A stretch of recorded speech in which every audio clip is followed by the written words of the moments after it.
Today at shopdap.com, we're going to be talking about tracking misfires on earlier model Volkswagen and Audi engines.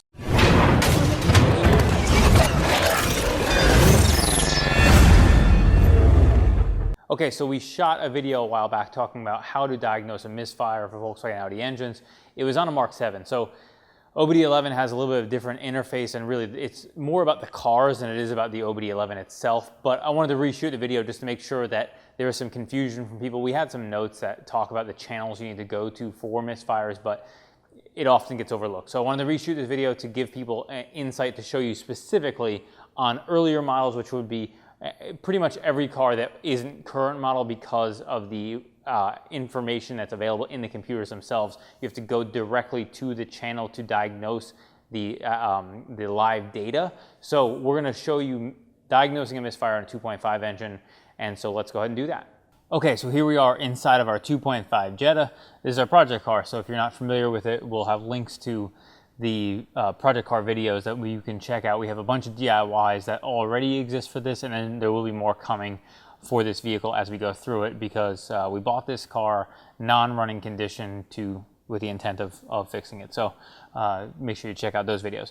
So in the car right now, we have the OBDelven in the OBD2 port, and then we have the ignition on. And now we have our tablet here with the OBDelven software, and we are going to go into engine. And then we can check our faults just so we can see what we got going on here. So secondary air injection fault, open circuit, that's likely actually secondary air injection sensor or secondary air combination valve, which we will have to replace at some point when we likely will have a DIY coming on that.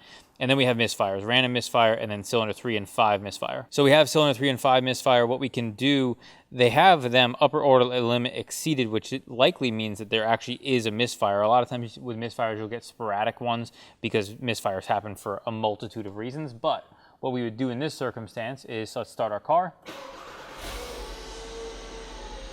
And then once we have our car idling, we can go into live data. Now, they have this message that popped up saying that they have information provided by users.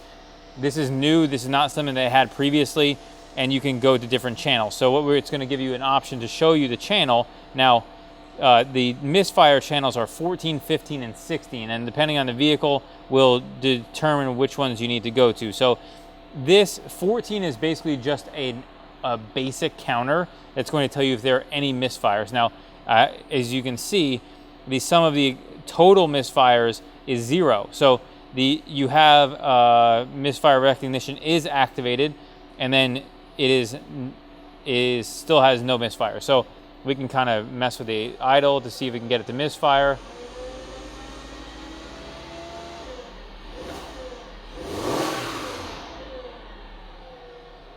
And then you're going to see whenever it says block, that means it's just not active because of wherever it's been idling or whatever. So as you can see, in this circumstance, we still have 0 misfire. So it's likely that that was just a fluke situation. You can erase it. You also can go to your next channel. Now this is the key. On 15 and 16, here's what you're looking at. Cylinder 1, 2, and 3 and then you have whether it's activated or not activated. And then if you go to the next channel, which is 16, we can hit our next arrow. You can go and see cylinder 4 and 5, and then it would be 6 if you were to go there, and then so on for if you have more cylinders. So that's going to be how you diagnose it. Now, in this circumstance, we're not going to be showing anything specific because we don't have actually any misfires to check. But here's what you would do. If you were in this circumstance and you're trying to diagnose a misfire, and let's just say, for example, you have a cylinder 1 misfire. You're going to take an ignition coil on this engine at 2.5. You're going to remove the cylinder 1 ignition coil, which is going to be generally starting on the passenger side, 1, 2, 3, 4, 5 in this and 2.5s. Most Volkswagen and Audi 4 cylinders, 1, 2, 3, 4 left to right. And that's going to be how you're going to do it. You're going to remove it from cylinder 1, remove it from cylinder 2, swap the ignition coils around. That will help you determine whether or not you have a misfire with the ignition coil, because if it moves from 1 to 2 when you swap the coils, you know the ignition coil is a problem. The alternative is, once you do that, if it does not move, you can then take the spark plug out, remove the spark plug, swap cylinder 1 and 2 spark plug, see if that addresses your issue. If that doesn't address your issue, you may have something further going on that's more complicated and may require more diagnosis than what is a simple diagnostic with a scan tool like an OBDelven. It may require compression tests, leak down tests, and that type of stuff, which is generally something I'd only recommend for kind of a higher level diagnostic. But I would say 95% of misfire issues will be resolved with doing something like this and diagnosing it. This is a very simple way that I think most people who are able to just replace ignition coils, we do have DIYs on basically every engine on how to replace spark plugs and ignition coils, which we'll link to as well. 2.5, 2.0T FSI, 2.0T TSI, I believe we have all three of those engines, which cover pretty much the most common stuff that we'll link in the description below. Once you've diagnosed that and you've determined, let's say, for example, you need ignition coils, we would replace our ignition coils, hopefully purchasing from us, of course, and we would erase our faults. So we can go into our faults and hold down and erase our fault codes. Now, here's the important thing to understand about fault codes like this.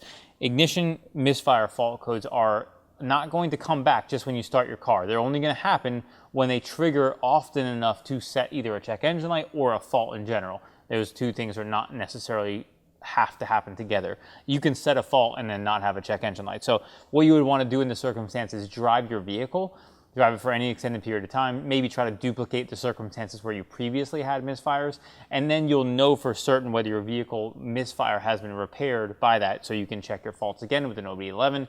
After some drive time, wait a couple days. If it's misfiring very badly, you'll know right away. If it was just a sporadic misfire, you'll have to take some driving time to figure out whether or not that has addressed your issue. Thanks so much for watching our video on diagnosing misfires on Volkswagen Audi engines.